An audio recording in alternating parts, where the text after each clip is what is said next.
Excavators at Alexandria's Shallow Gardens Park are finishing another long day. The hunt has stalled for 3 years. Egypt may never yield Alexander the Great's tomb. Egyptologists have discovered new information about Alexander the Great's tomb. Kalioplimio's Papacosta, the dig's principal archaeologist, believes Alexander's tomb is under the park. Greek historians believed Alexander's tomb was there. Dig Papacosta has grown tired of excavating under the park.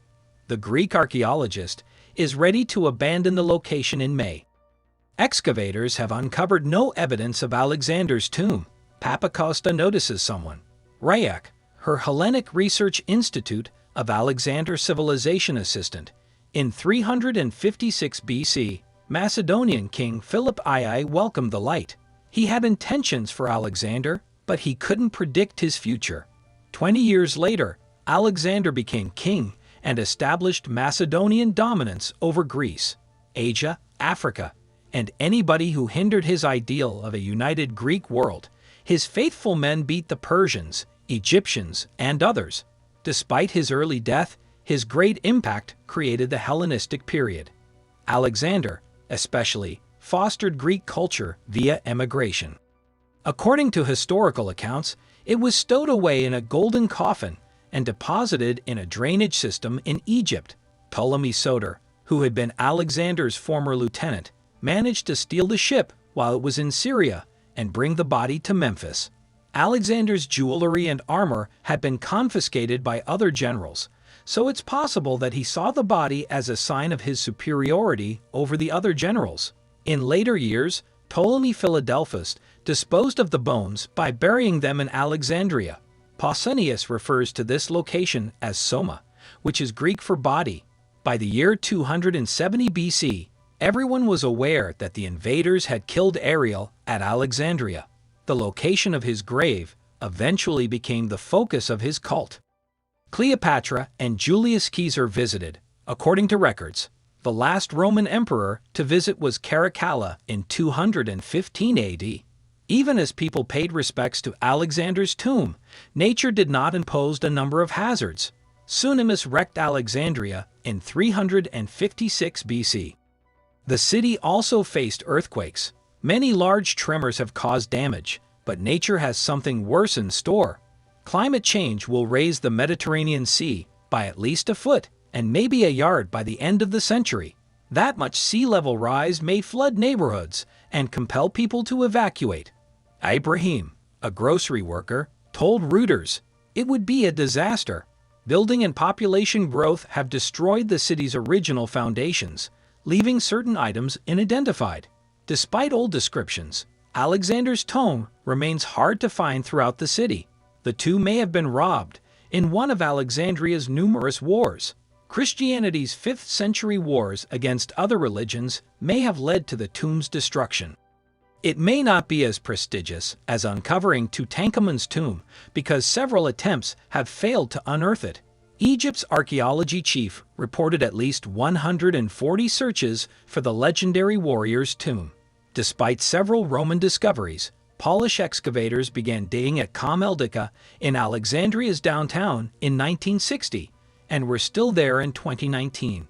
They haven't found Alexander's grave among the poles at Nimi Daniel's Mosque, where an Arabic crew began digging in 1991. Arabic sources say the mosque and tomb are close, but the University of Alexandria's chief professor, who claimed to have looked there, didn't like the excavation.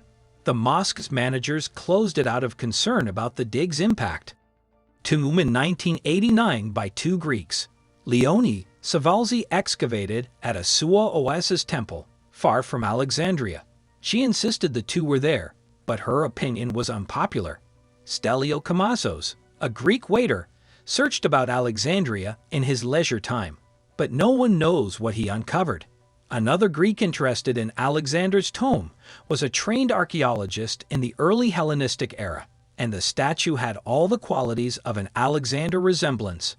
Papacosta said the statue offered her his hand immediately after she found it. She begged God to see the hand turn to see whether it had a weapon to verify it belonged to Alexander the Great. Same procedure for the spear bearer. Frederick Hebert, a local and National Geographic Society archaeologist, told National Geographic that seeing the ancient Alexandrian foundations for the first time gave him shivers. Papacosta has employed more modern techniques to help her further study the area, in addition to antique maps and the accounts of ancient historians. The technology she uses includes electrical resistivity tomography. It conducts an electrical current through the earth to reveal the whereabouts of things beneath the surface through varying levels of resistance up to 2019. In 2018, a major part of the team's work was to uncover a Ptolemaic building that had been modified by Romans. On top of that, Papacosta has found a Roman road, and that's not all the ruins of a huge building. They hint at perhaps as many as 14 potential structures. Armed with ERD outcomes as a roadmap, the team knew where to dig, and some of the things they found have been truly intriguing. He compared her to a fighter who might be knocked down, but gets back up and goes the entire 9 rounds, saying it's uncommon in his experience to see someone who has stayed at a single place for 21 years. Papacosta has not lost sight of the objective, despite the fact that she is aware of the possibility that the tomb will be difficult to locate. She shared her self-assurance with National Geographic, noting that despite the fact that it might not be easy to find, the fact that she is in the royal neighborhood of Alexandria puts all of the odds in her favor and makes her the most likely candidate. Pentecost is proving that the British archaeologist D.G. Hogarth, who once stated that there was nothing to hope for in the city of Alexandria, is incorrect by stating that Hogarth stated that classical archaeologists who have found so much in Greece are in Asia Minor and should forget about the city. Her finding of a single piece of marble led her to the uncovering of ancient foundations, one of which may still house the grave of the great conqueror Alexander. Thanks for watching, and don't forget to like and subscribe.